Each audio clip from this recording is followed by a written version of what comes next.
Salut à tous et bienvenue sur la ferme du mineur. Aujourd'hui, on va connaître 5 astuces pour miner. Des astuces simples, mais faciles et qui peuvent parfois vous aider.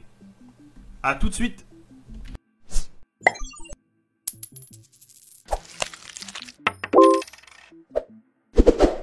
Donc nous revoilà sur le bureau. Maintenant, je vais vous montrer les 5 astuces. En fait, il y en a 6, mais on va dire qu'il y en a 5 utiles. Donc déjà, vous allez dans Options d'alimentation. Hop, dans Options d'alimentation, vous cliquez sur Performance élevée. Déjà ça. Ensuite, vous allez dans Modifier les paramètres du mode. Et ici, vous allez dans Modifier les paramètres d'alimentation avancée. Donc ce que vous allez faire déjà, c'est que ici, normalement, sur Arrêter le disque dur après, vous l'avez sur 20, vous le mettez sur Jamais. Déjà, première solution. Ça vous évitera que votre mineur s'arrête durant la nuit sans que vous compreniez pourquoi. Donc voilà, ça c'était la première astuce. Seconde astuce, maintenant, on va utiliser Shell Startup. Alors Shell Startup, c'est une petite commande pour accéder au gestionnaire de démarrage. C'est tout simple en fait, vous pouvez le faire d'une autre manière, mais ça marche aussi comme ça. Donc vous sélectionnez le raccourci de votre mineur, vous le copiez-collez ici, comme là, voilà par exemple. Et puis après, vous l'avez dans les options de démarrage, quand vous allez dans gestionnaire de tâches.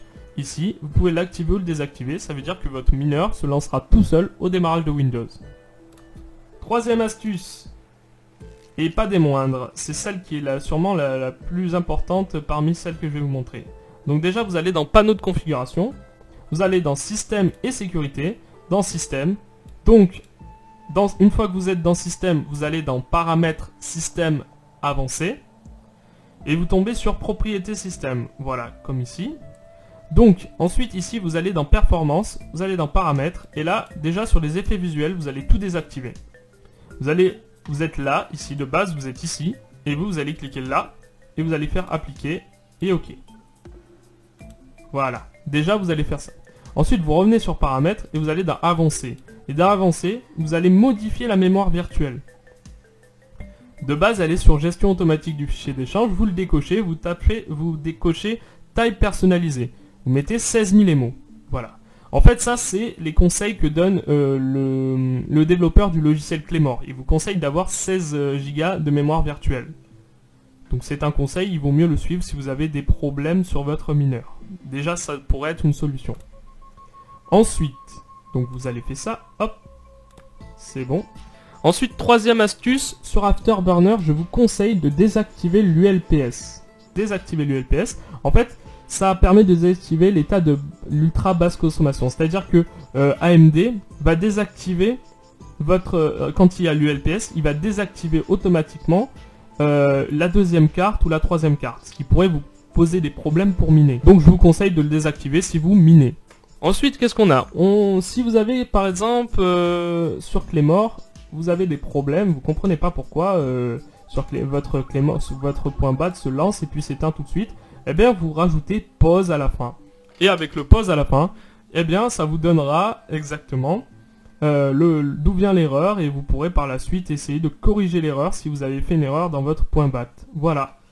Parce que sinon de base, le point BAT se lance et il se referme tout de suite derrière. Donc faut que vous mettiez pause. Alors un dernier truc qui n'est pas un conseil, qui n'est pas une astuce, mais qui est un truc qui pourrait vous servir si vous voulez savoir si vous pouvez baisser le voltage de votre carte graphique, c'est l'ASIC Quality. Alors c'est quoi l'ASIC Quality? Eh ben, c'est simplement la performance par rapport au voltage, vous voyez. Plus vous avez un ASIC Quality élevé, comme vous le voyez ici, plus vous pouvez descendre en voltage. Et la consommation baissera aussi, l'overclocking pourra augmenter, vous voyez. Et là, par exemple, j'ai un ASIC Quality de 72,9%. Il me dit que par rapport aux cartes similaires, c'est supérieur de 39,1%. Bon, c'est pas à prendre à la lettre ça, parce que j'ai vu des différences. Par contre, ça c'est important. Ça vous déterminera si vous pouvez monter ou pas en overclocking, ou si justement vous pouvez baisser ou pas en voltage. Ça c'est important si vous voulez modifier votre BIOS et que par la suite vous voulez baisser le voltage pour baisser en consommation. Donc voilà, c'était toutes les astuces que je pouvais vous donner aujourd'hui. J'espère que ça vous aidera et si vous avez des questions, n'hésitez pas. On a un Discord, vous pouvez venir me parler directement et il n'y a pas de souci. À la prochaine!